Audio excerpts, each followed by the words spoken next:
السلام علیکم دوستو آپ کے لیے بیان لے کر آیا ہے۔ اس بیان کو فرمایا محمد قاری حنیف صاحب۔ دوستو ہمارے چینل پر نئے ہو تو سبسکرائب ضرور کر دینا۔ دوستو اس بیان کو مکمل سنیے گا۔ چلو دوستو آپ کو لے چلتے ہیں بیان کی طرف۔ اللہ تعالیٰ نے زندگی دی ہے، موقع دیا ہے، سانس آ جا رہے ہیں، وہ وقت بھی تو آخر آنا ہے۔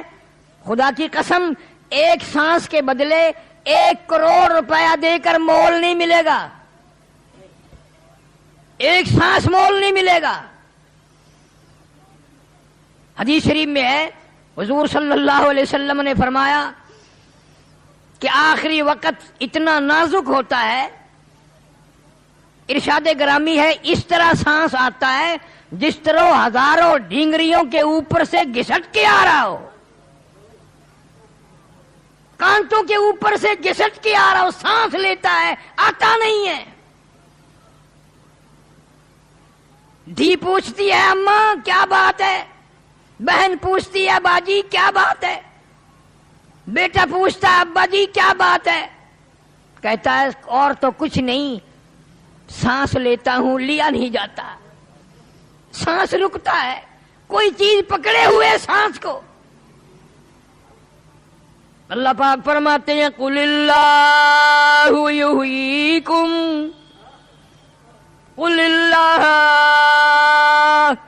یحییکم ثم یمیتکم ثم یجمعکم الی یوم القیامۃ لا ریب فیہ۔ تم نہ تھے میں نے تمہیں بنا لیا، ہاتھ کان تمہیں دیے، ناک دیا، آنکھیں دی، عقل دی، شعور دیا، تندرستی دی، کتنے خوبصورت خوبصورت بچے عطا فرمائے، کتنے پیارے پیارے لختے جگر نور نظر عطا کیے۔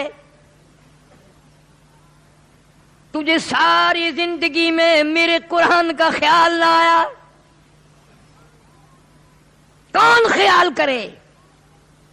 اعتقاد نہیں، یقین نہیں۔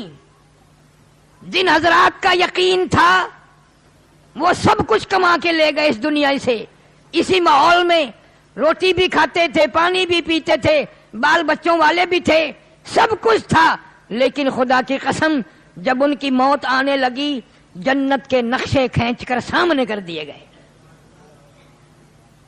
جنت کے نقشے کھینچ کر سامنے کر دیے گئے۔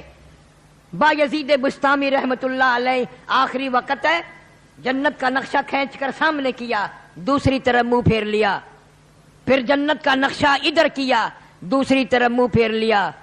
فرشتے نے عرض کیا جنت سے نفرت کرتے ہو؟ فرمایا نہیں، میں نے جنت میں جھانک کے دیکھا ہے، میں اس جنت کو کیا کروں گا جس میں میرے رب کا دیدار نہیں۔ اور یوں کہا وہ گل ہی کیا ہے، وہ گل ہی کیا ہے کہ جس گل میں بو نہ ہو، وہ گل ہی کیا ہے کہ جس گل میں بو نہ ہو، وہ دل ہی کیا ہے کہ جس دل میں تو نہ ہو، میں اس جنت کا کیا کروں گا جس میں میرے رب کا دیدار نہیں۔ دنیا کے اندر ہر قسم کا آدمی آیا، خدا کی قسم ایسے لوگ بھی اس دنیا میں آئے اور ادھر دم نکلنے لگا، موت آنے لگی، پریشانی ہونے لگی، ادھر آواز آئی لا تخافوا ولا تحزنوا وابشروا بالجنہ، غم نہ کر، خوف نہ کھا، خوش ہو جا جنت الفردوس کے لیے جس کا تجھ سے دنیا میں وعدہ کیا۔ مدنی کریم صلی اللہ علیہ وسلم نے، قرآن پاک نے، اللہ والوں نے جس جنت کا وعدہ دیا وہ جنت تیرا انتظار کر رہی ہے، 8 دروازے کھلے ہوئے ہیں۔ اور ایسا آدمی بھی اس دنیا میں آیا، مرتے وقت کوشش کے باوجود منہ سے کلمہ نہ نکلا، کلمہ نہیں نکلتا، لوگوں کے کہنے پر بھی کہ کلمہ پڑھو حضرت جی، کلمہ پڑھو ابا جی، کہتا ہے پڑھتا ہوں، کوئی چیز میری زبان کو پکڑے ہوئے ہے، پڑھنے نہیں دیتی۔ یہ سارے مناظر حالات تمہارے سامنے ہیں، یہاں ضلع جنگ میں ہیڈ ترمیم دنیا جانتی ہے، اخباروں میں بھی آیا، لوگوں نے بتایا، کئی سال ہو گئے، دریا میں ایک لاش تیرتی ہوئی آئی، پولیس کے آدمیوں نے نکال کر بستی والوں کے ذمے لگا دیا کہ مسلمان ہیں، دفن کفن کرو۔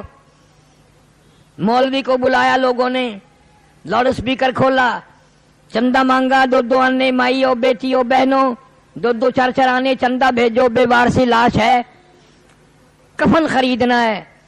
چندہ آیا، کفن خریدا، جنازہ پڑا، دفن کر دیا۔ تیسرے دن پتہ چلا جس پہ دو آنے چار آنے مانگے ہوئے پیسوں کا کفن پڑا 35 مربوں کا مالک تھا۔ تجھے کیا معلوم ہے میرے تیرے نصیب میں کیا لکھا ہے؟ ہم نے کروڑا پتی لوگوں پہ دیکھا کہ کفن نہ ملا، قبر نہ ملی، جنازہ نہ ملا، تو اللہ کی حضور میں خیر نہیں مانگتا؟ ہر مسلمان کو اللہ قبر بھی، جنازہ بھی نصیب کرے، کلمہ بھی نصیب کرے، آمین کہو۔ بہرحال حالات ہیں، دل میں خوف کھایا کرو۔ ایکسیڈنٹوں میں لوگ مر جاتے ہیں، پہچان تک نہیں ہوتی۔ صحابہ کرام رضوان اللہ تعالی علیہ مجمعین کی جماعت تو ایسی جماعت تھی، اللہ اکبر۔ ایک جنگ میں اطلاع ملی بھائی کی طرف سے کہ تیرا بھائی پیاسا ہے اور زخمی ہے، وہ پانی لے کے دوڑا۔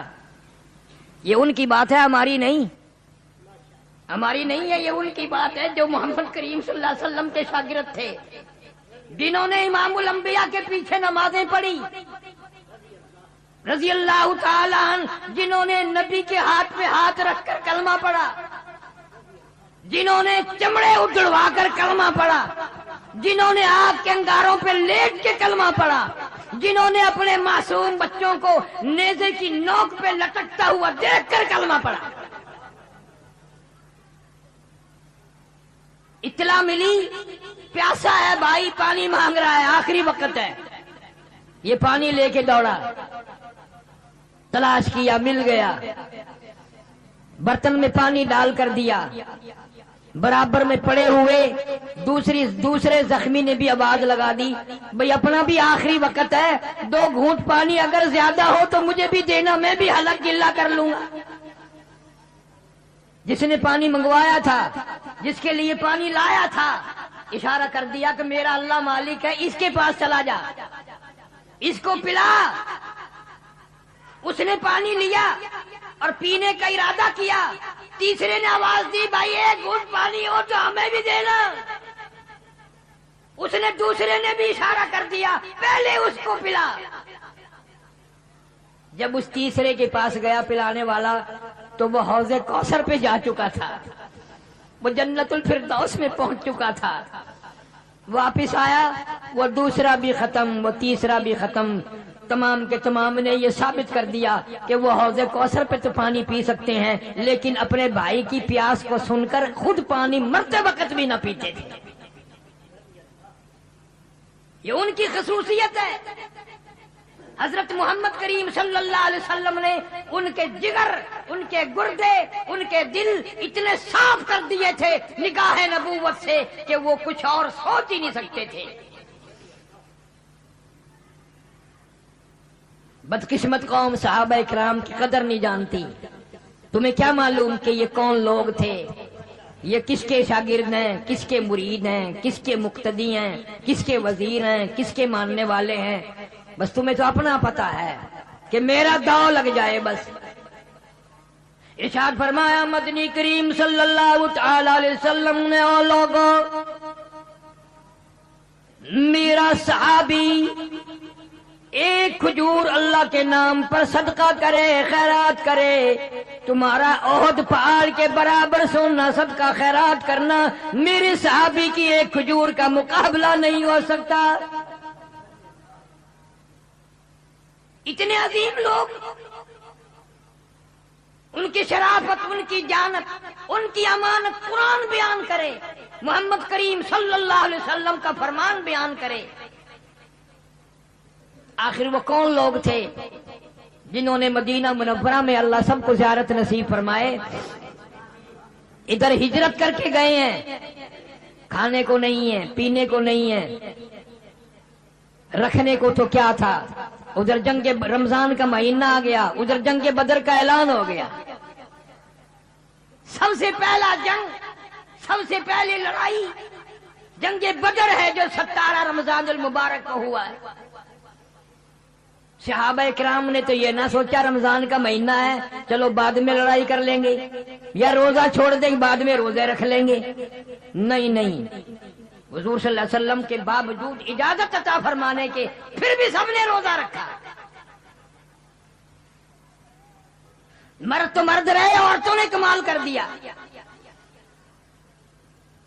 ایک عورت آتی ہے حضور کریم صلی اللہ علیہ وسلم کی خدمت عالیہ میں اور آ کے عرض کرتی ہے آپ اپنا ہاتھ پھیلائیں۔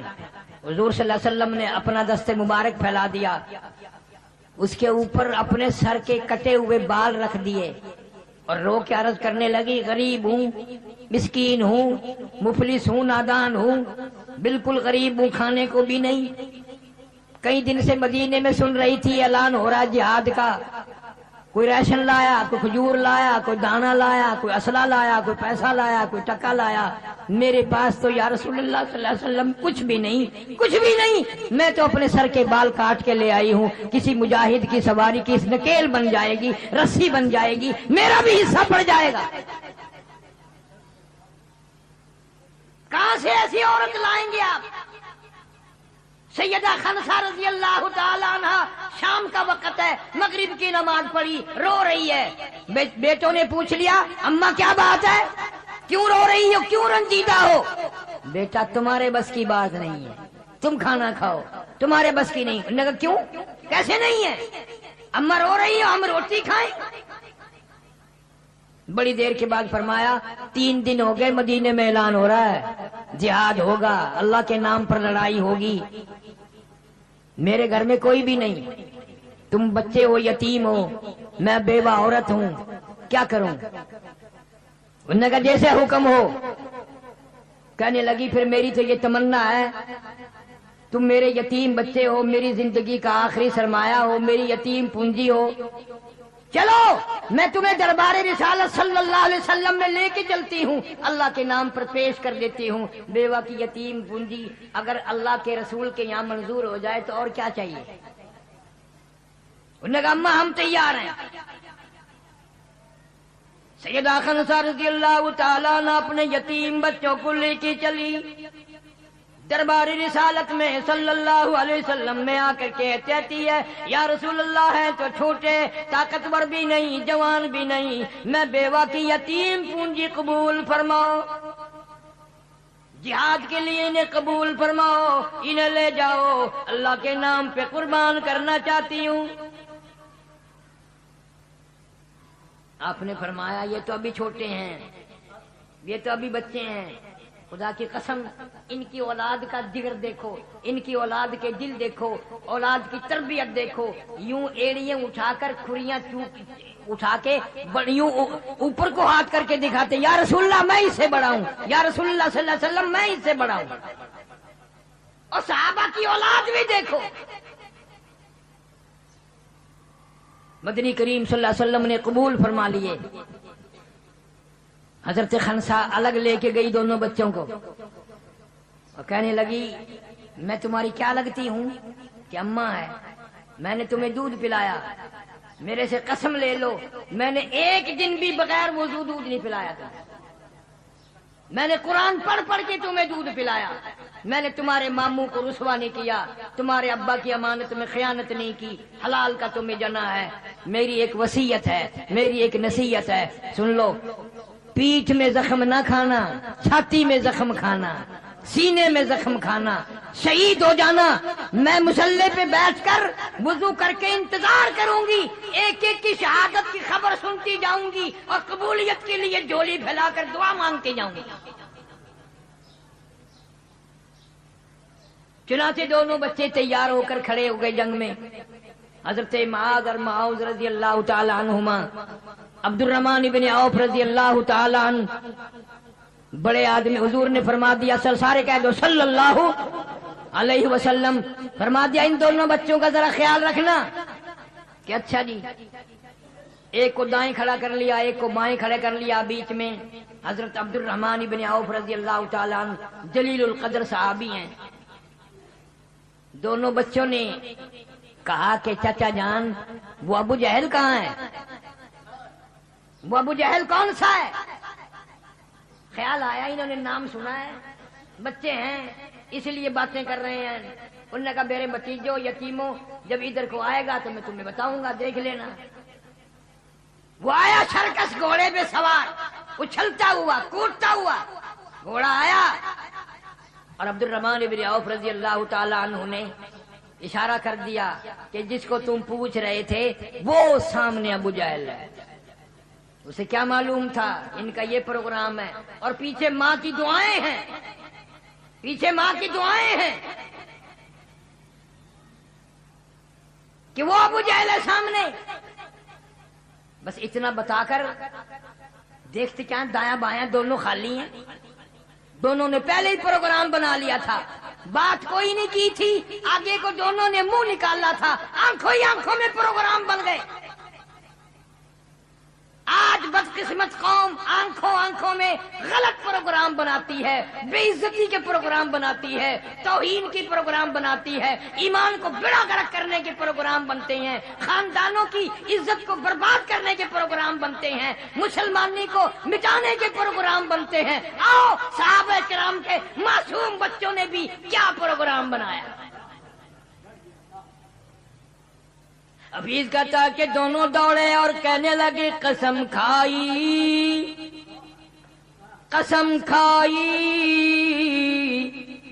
قسم کھائی کہ مر جائیں گے یا ماریں گے ناری کو. سنا ہے گالیاں دیتا ہے وہ محبوب باری کو. قسم کھا کے جا کے حملہ کر دیا. ان کے پاس لشکر نہیں، ہتھیار نہیں، فوج نہیں. محمد کریم صلی اللہ تعالی علیہ وسلم کی دعا ہے، برکت ہے، معجزہ ہے. کہتا تھے ان کے پاس 2 گھوڑے 6 زریں 8 شمشیریں، وہ پلٹنے آئے تھے یہ لوگ دنیا بھر کی تقدیریں. ان بچوں سے پوچھا کیا لے کر حملہ کرو گے، کیا لے کر چڑھائی کرو گے، وہاں جا کر کے کیا کرو گے؟ کہنے لگے ہم نے کیا کرنا ہے، نہ تیغ و تلوار پر تکیا، نہ خنجر پر نہ بھالے پر. نہ تیغ و تلوار پر تکیا، نہ خنجر پر نہ بھالے پر. توکل ہے فقط ایک سادی سی کالی کملی والے پر. جناب صدیق اکبر رضی اللہ تعالیٰ عنہ فرماتے ہیں مدنی کریم صلی اللہ علیہ وسلم نے میدان بدر میں اتنی لمبی دعا مانگی، اتنے ہاتھ پھیلائے، سر سے اونچے ہاتھ ہو گئے. رحمت للعالمین صلی اللہ علیہ وسلم کی چادر بھی نیچے گر گئی. صاحب اللہ کی حضور میں فریاد کر دی، میرے پاس جو پونجی تھی میں نے لا کے کھڑی کر دی. اگر آج یہ پونجی میری ختم ہو گئی، تیرا نام لینے والا بھی کوئی نہیں. حق پرستوں کی تو نے گر دل جوئی نہ کی، تانا دیں گے بت کے مسلم کا خدا کوئی نہیں. بچوں نے دوڑ کر ابو جہل کو گھوڑے سے نیچے گرا دیا، اس کی دونوں ٹانگیں کاٹ دی، اس کے اوپر چڑھ بیٹھے اور ایک دوسرے صحابی سے کہا ہمیں گردن کاٹنے کا طریقہ نہیں آتا، آؤ اس شکار ہم نے کر دیا ہے، اس کی گردن کاٹو. مرتا مرتا ابو جہل کافر کہنے لگا افسوس کسی بہادر کے ہاتھوں مرتا، کسی جوان کے ہاتھوں مرتا، میں ایک بیوہ کی یتیم بچوں کے ہاتھوں مر رہا ہوں. کیا نظریہ تھا اس عورت کا، کیا اس کی نگاہ میں اولاد تھی، اور کیا اس کی نگاہ میں جنت الفردوس تھی، اور اس کی نگاہ میں محمد عربی سارے کہہ دو صلی اللہ علیہ وسلم کی رضامندی کی کیا نگاہ تھی اور کیا خوشی تھی، اور وہ کیا چاہتی ہوگی؟ کس کو اولاد بری لگتی ہے؟ اللہ سبحانہ و تعالی نے مدد فرمائی، وَلَقَدْ نَصَرَكُمُ اللَّهُ بِبَدْرٍ وَأَنْتُمْ أَذِلَّةٌ فَاتَّقُوا اللَّهَ لَعَلَّكُمْ تَشْكُرُونَ۔ اللہ فرماتے ہیں بدر والے دن تم تھوڑے سے تھے، مختصر تھے، ہتھیار نہ تھے، سامان نہ تھا، بھوکے بھی تھے، ننگے بھی تھے۔ مجھے معلوم ہے تمہارے پیٹ میں بھوک لگی تھی، تمہارے منہ میں پیاس لگی تھی، تمہارے پاس ہتھیار بھی نہ تھے، تم تھوڑی سی تعداد میں تھے، میں نے 5000 فرشتوں کا قافلہ بھیجا۔ اذ تقول للمؤمنین، مومنوں کی امداد کے لیے فرشتے آئے، بخمسۃ آلاف من الملائکۃ منزلین، فرشتے آئے۔ صحابہ کہتے ہیں رضی اللہ تعالیٰ عنہ، حضور کریم صلی اللہ علیہ وسلم نے ہمیں جو چھڑی دی لکڑی کی، ہم وہ کرتے تھے کافر کی طرف گردن، وہ جا کے پڑتی تھی۔ ابی بن خلف نبی صلی اللہ علیہ وسلم کا دشمن، میدان بدر میں سرکار مدینہ سارے زور سے کہہ دو صلی اللہ علیہ وسلم سامنے آیا۔ آپ نے کسی سے کامچی لے کر چھڑی لے کر اس کو مار دی، شرم دلائی۔ وہ گدھے اتنے لوگ کان کٹے پڑے ہیں، ہاتھ کٹے پڑے ہیں، پاؤں کٹے ہوئے پڑے ہیں، وہ بھی اتنے نہیں چلا رہے، تو اتنا چیختا، شرم نہیں آتی؟ تو نے ساروں کو بزدل بنا دیا۔ ہے تو کافر پر کیا بات کہی ہے؟ کہنے لگا او سفیان تجھے کیا معلوم، کسی کو ابو بکر صدیق نے مارا، کسی کو فاروق اعظم نے مارا، کسی کو علی مرتضی نے مارا، کسی کو طلحہ زبیر نے مارا، کسی کو سعد ابی وقاص نے مارا رضی اللہ تعالیٰ۔ تجھے کیا معلوم ہے مجھے امام الانبیاء نے مارا؟ اور کہتا ہے وہ میرے اوپر مارنا تو درکنار، تھوک بھی دیتے میں مر جاتا۔ آؤ نبی کی قدر کافر کی زبانی سنو، تجھے آج تک قدر نہ ہوئی، تجھے آج تک اپنے محبوب کریم صلی اللہ علیہ وسلم کا پتہ نہ چلا۔ کافر سے پوچھ، دشمن سے پوچھ، اس کا عقیدہ معلوم کر۔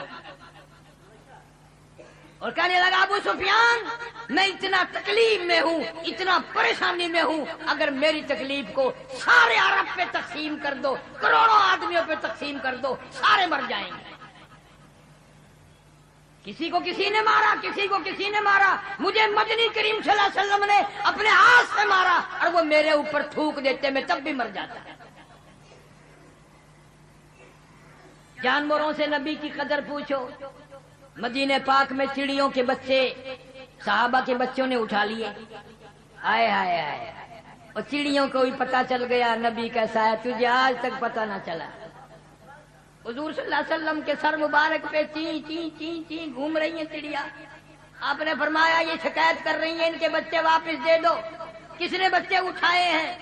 چڑیوں کو بھی پتا ہے کہ شفیع المذنبین ہے، غریبوں کا ہمدرد ہے، مظلوموں کا ہمدرد ہے، تجھے آج تک پتا نہ چلا۔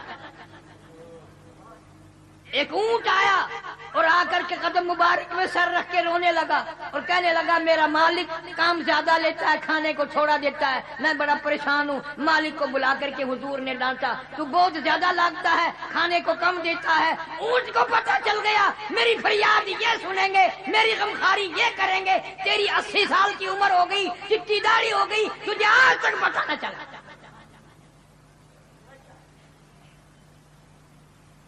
درختوں کو اشارہ کیا اکھڑ کر آ گئے، اشارہ کر دیا واپس چلے گئے، ہاتھ میں کنکر لے کر۔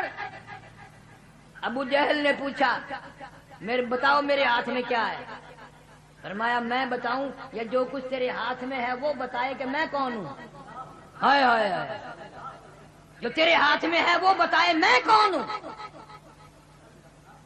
حکم دیا کنکریوں پتھر کے ٹکڑوں گواہی دو میری نبوت کی، اللہ کی توحید کی۔ اندر سے آواز آتی ہے اشہدو ان لا الہ الا اللہ واشہدو ان محمد رسول اللہ۔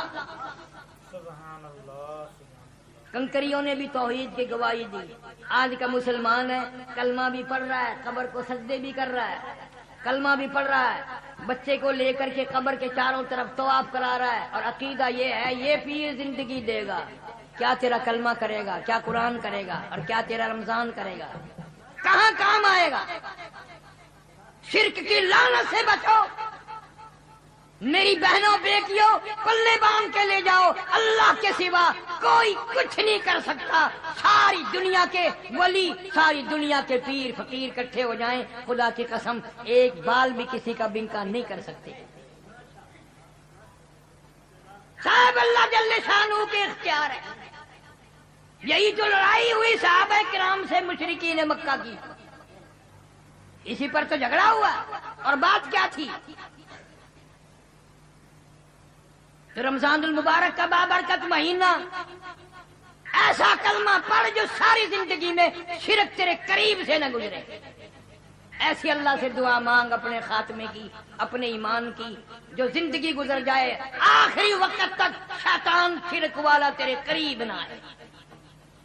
واقعات ہیں صحابیات کے بے شمار، ایک دو نہیں۔ اللہ اکبر، اللہ اکبر، کیا شان ہے ان لوگوں کی جنہوں نے حضور صلی اللہ علیہ وسلم کے ہاتھ پہ رکھ کر ہاتھ کلمہ پڑھا۔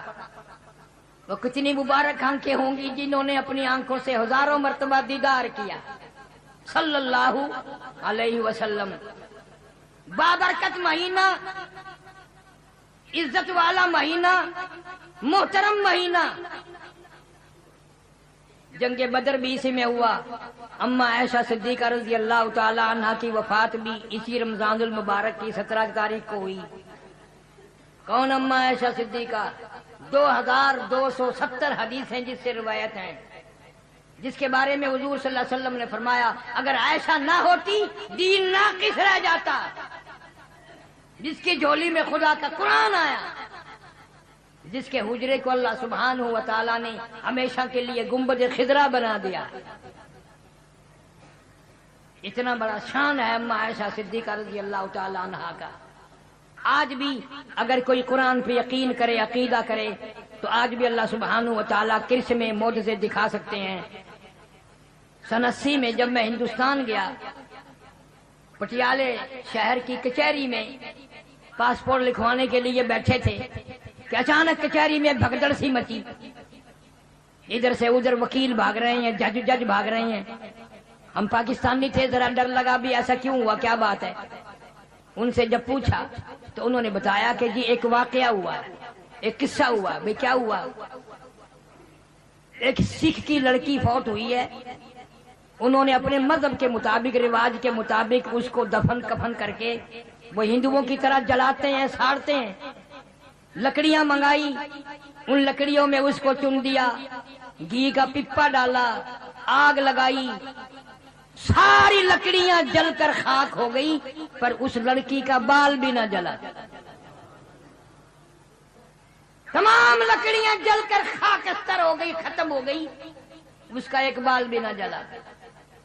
انہوں نے پھر دوبارہ انتظام کیا، زیادہ لکڑیاں منگائی، پھر زیادہ گھی چھڑکا، تیل چھڑکا، پھر آگ لگائی، پھر بھی ساری لکڑیاں ختم ہو گئی، جل گئی، سوا بن گئی، اور اس کا ایک بال بھی نہ جلا۔ اب ہندو بڑے سیانے ہوتے ہیں، انہوں نے کہا جس کمرے میں یہ رہتی تھی اس کی تلاشی کرو۔ ماں غربت ہے، اب بھی ہندوستان میں کوٹھے کچے ہیں، پکے اتنے مکان نہیں ہیں۔ اس کے کوٹھے کی تلاشی کی گئی، کچھ نہ ملا۔ پھر ایک سیانا پنڈت کہنے لگا کوئی دیوار میں تازہ جالا آلہ، کوئی تاک وغیرہ لپا ہوا ہو وہ دیکھو۔ جب یہ چیز تلاش کی گئی تو ان کو ایک مل گیا ایسا ٹھکانہ۔ جب انہوں نے کھول کے دیکھا تو اندر جالے میں، تاک میں، اندر اس اس کے اندر اللہ کا قرآن شریف رکھا ہوا ہے. بیمار ہوئی, یقین ہوا کہ موت آئے گی, سونا نہ چھپایا, چاندی کا انتظام نہ کیا, اولاد کا انتظام نہ کیا, چھپ کر مسلمان ہوئی تھی, ڈرتی تھی ماریں گے, گھر والے مجھے ختم کر دیں گے. آخری وقت میں حفاظت کے لیے اندر قرآن کریم کو رکھ کر باہر سے لیپ دیا, کسی کافر کا پلیت ہاتھ اللہ کے پاک قرآن کو نہ لگنے پائے. ادب کیا, احترام کیا, اکرام کیا, عزت کی. انہوں نے قرآن کھول کر جب دیکھا, مجبوراً بلا کر 2 دفعہ تو تجربہ کر چکے تھے, مسلمانوں کو بلا کر کہنے لگے یہ کلمے والی ہے, یہ قرآن والی ہے, یہ ایمان والی ہے, ہماری نہیں ہے, تم لے جاؤ, اس کا دفن کفن تم خود کرو. وہاں لوگوں نے جنازہ پڑھا اور پھر قبر بنائی, اس کو قبر میں دفن کیا. بتانا یہ چاہتا تھا, خصوصاً عورتوں کو یہ بتانا چاہتا تھا کہ یہ بات صحیح نہیں کہ ہم یہ سوچ لیں کہ یہ برکتیں تو صحابہ کرام کے دور میں تھی, یہ برکتیں تو صحابہ کرام کے دور میں تھی, اب نہیں ہے. آج بھی قرآن میں وہی برکت ہے, وہی نورانیت ہے, وہی رحمت ہے, وہی اللہ کی کریمی ہے. آج بھی قرآن پہ یقین کر کے دیکھ, قرآن پہ اعتماد کر کے دیکھ, قرآن کی برکتوں کو دل میں جگہ بنا کے دیکھ. آج بھی قرآن تجھے وہی جواب دے گا جو صحابہ کرام کو اس نے دیا تھا. کلمے اور قرآن کی برکت سے ہزاروں آدمیوں نے دیکھا لکڑیاں جل گئی, ایک بال نہ جلا. جس قرآن کی برکت سے اس آگ سے اللہ نے بچایا, وہ جہنم کی آگ سے بھی بچائے گا. اس لیے فرمایا الرمضان والقرآن یشفعان الی یوم المیزان, او کما قال النبی صلی اللہ علیہ وسلم. حضور کریم صلی اللہ علیہ وسلم نے فرمایا قرآن بھی رمضان بھی تمہارے لیے سفارشی ہیں الی یوم المیزان, قیامت کے دن تک. جتنا چاہو سفارشی بناؤ, رمضان کا ادب کرو, رمضان کے روزے رکھو, اللہ سے خیر مانگو, اتنی مانگو اتنی مانگو, رات کو بھی دن کو بھی عبادت کرو, نفل پڑھو, صدقہ کرو, خیرات کرو. اللہ سبحانہ و تعالی تیری نیت کو دیکھ کر اور قبولیت فرما کر اپنی کریمی سے نجات فرما دیں گے. درود شریف کی کثرت کیا کرو. دلائل الخیرات میں لکھا ہے, ابو عبداللہ سلیمان جزولی رحمت اللہ علیہ لکھتے ہیں کہ میں سفر میں تھا, گرمی تھی, دوڑ رہا تھا, بھاگ رہا تھا, عصر کی نماز کا وقت تنگ ہوتا جا رہا تھا, پانی نہ تھا, کنواں نہ تھا, میں کوشش کر رہا تھا, دوڑ رہا تھا, کوئی بستی آئے, وضو کروں, نماز ادا کروں. دوڑتے دوڑتے وقت بھی قریب تھا, ایک بستی آ گئی, کنواں بھی آ گیا. میں کنویں کو دیکھ کر بڑا خوش ہوا, لیکن ڈول رسی نہیں. کنواں تو مل گیا, رسی ڈول نہیں, تو بڑا پریشان تھا, اب کیا بنے. تو کہتے ہیں کہ قریب نہیں چھوٹے چھوٹے بچے کھیل رہے تھے, ایک لڑکی دوڑ کر آئی اور آ کے کہنے لگی بڑے میاں کیسے پریشان کھڑے ہو. میں نے کہا بیٹی پیاس بھی لگی ہے, پیوں گا بھی, نماز کا وقت جا رہا ہے, وضو کروں گا, ڈول رسی نہیں ہے, کنواں تو آ گیا, ڈول نہیں ہے, رسی نہیں ہے, پانی کیسے نکالوں. میں نے کہا اچھا ڈول رسی کے بغیر پانی نہیں ملتا. میں نے کہا کیسے ملے گا. وہ چھوٹی سی بچی نے یوں کنویں کے اندر منہ کر کے تھوک دیا اور پانی ابل کر اوپر آ گیا, پانی ابل کر اوپر آ گیا. اللہ والا کہتا ہے میں نے وضو کیا, نماز پڑھی, پیا بھی, اور نماز پڑھ کے وہ بچی اپنے جا کر بچوں میں پھر کھیلنے لگ گئی. تو میں نے اس بچی کو پہچان لیا اور ان بچوں میں جا کر کے پکڑا اسے, اور میں نے کہا بیٹی تو ایسا کیا کام کرتی ہے جو اللہ سبحانہ و تعالیٰ کے یہاں تیری اتنی مقبولیت ابھی سے ہو گئی, تیرا عمل اتنا قبول ہے کہ اللہ کے یہاں اتنی تو پسندیدہ ہے کہ کنویں میں تھوک دے تو پانی اوپر آ جائے, اتنی اللہ کے یہاں قبول ہے, کیا عمل کرتی ہے. توجہ کرنا. کہنے لگی بڑے میاں میری عمر ہی کیا ہے, میں کس عمل جوگی ہوں, میں کس کام کے قابل ہوں. ہاں اتنی بات ہے, میری ماں رات کو جب تک میں 1000 درود شریف پورا نہ کر لوں مجھے سونے نہیں دیتی. 1000 درود شریف پورا کراتی ہے میری اماں, پھر مجھے سونے دیتی ہے۔ وہ جن کے بچے 1000 درود شریف پڑھ کر کے سوئیں، ان کے بڑے کتنا پڑھتے ہوں گے؟ آج میری تیری بدقسمتی یا قوم کی عورتوں کی، مردوں کی VCR دیکھتے دیکھتے، ٹیلی ویژن دیکھتے دیکھتے بکواس کرتے کرتے سو جاتے ہیں۔ نہ درود پاک ہے، نہ قرآن کریم ہے، نہ اللہ رسول کا نام ہے۔ ان گھروں میں برکت کیسے آئے؟ ان گھروں میں رحمت کیسے آئے؟ انہی گھروں سے میرے تیرے جنازے نکلنے، انہی گھروں سے ہمارا آخری وقت آنا ہے۔ صحابہ کرام رضوان اللہ تعالیٰ علیہم مجمعین کے معصوم بچے بھی اتنے نیک تھے، وہ بولنا بھی قرآن مجید سے سیکھتے تھے۔ حضرت عامر بن فہیرہ رضی اللہ تعالیٰ عنہ جلیل القدر صحابی ہے کہ کیسا اچھا قرآن پڑھتا ہوگا، جس کو حضور کریم صلی اللہ علیہ وسلم بلا کر فرمائے، اور عامر بن فہیرہ مجھے اللہ کا قرآن سنا، تو قرآن پڑھتا میرا دل خوش ہوتا ہے۔ وہ کیسا قرآن پڑھتا ہوگا جس کا قرآن سن کر نبی آخر الزمان محمد الرسول اللہ صلی اللہ علیہ وسلم بھی خوش ہوتے ہیں اور بلاتے ہیں قرآن سننے کے لیے، اور جس سے قرآن نبی سنے وہ کیسا قرآن پڑھتا ہوگا۔ عامر بن فہیرہ رضی اللہ تعالیٰ اور دیگر صحابہ کرام کو کافر لوگ دھوکے میں ڈال کر لے گئے، پہاڑوں کے درمیان میں لے جا کر حملہ کر دیا۔ عامر بن فہیرہ رضی اللہ تعالیٰ عنہ کے پیٹ میں جس نے نیزہ مارا، وہ قسم کھا کر کہتا ہے میں نے پیٹ میں نیزہ مارا، کمر کے پیچھے نکل گیا۔ اس جوان کا ایمان دیکھو، یقین دیکھو، قرآن سے تعلق دیکھو، اتنا بڑا زخم آیا، پیٹ میں سے گزر کر بھالا، نیزہ برچھا پیچھے نکل گیا، آہ نہ کی، اوف نہ کی، ہائے نہ کی، دار دار نہ کی، درد کا اظہار نہ کیا، کرب کا اظہار نہیں کیا، اتنا فرمایا لوگو گواہ ہو جاؤ، فزت برب الکعبہ، اور دنیا والوں رب کعبہ کی قسم میں کامیاب ہو گیا۔ اندازہ لگاؤ، عامر بن طفیل نیزہ مارنے والا کہتا ہے میں نے نیزہ واپس نکالا تو صحابی کی روح پرواز کر گئی، شہید ہو گیا۔ انہوں نے پروگرام بنایا، خنجر لاؤ، تلوار لاؤ، سر کاٹو، کھوپڑی الگ کریں گے، اس میں شراب پیئیں گے۔ یہ وہ قرآن پڑھتا تھا، ہزاروں لوگ اس قرآن سن کر مسلمان بنے، ہزاروں آدمی اس سے قرآن سن کر نمازی مسلمان بنے۔ اس کی کھوپڑی میں شراب پیئیں گے، تلوار اٹھائی، خنجر اٹھائے، تیاری کی۔ صحابی جوان کہتا عامر بن فہیرہ کی میت اور لاش خود بخود آسمان کی طرف بلند ہونی شروع ہو گئی۔ صحابی کہتا ہے ہماری نظریں جواب دے گئی، عامر بن فہیرہ کی پرواز ختم نہ ہوئی، اوپر ہی لاش اٹھتی چلی گئی، آسمان کی طرف چلی گئی۔ صحابی مدینے میں آئے، حضور صلی اللہ علیہ وسلم سے عرض کیا ایسے ایسے کر کے ہم نے آنکھوں سے دیکھا عامر بن فہیرہ رضی اللہ تعالی عنہ کی میت اور لاش آسمان کی طرف اٹھ کے چلی گئی۔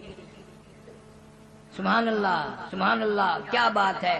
حضور صلی اللہ علیہ وسلم نے فرمایا، یوں آسمان کی طرف چہرہ انور اٹھایا اور فرمایا گھبراؤ نہ، مبارک ہو، عامر بن فہیرہ کا دفن بھی، کفن بھی، قبر بھی، نماز جنازہ بھی نورانی فرشتوں نے اپنے ذمہ لگا لیا۔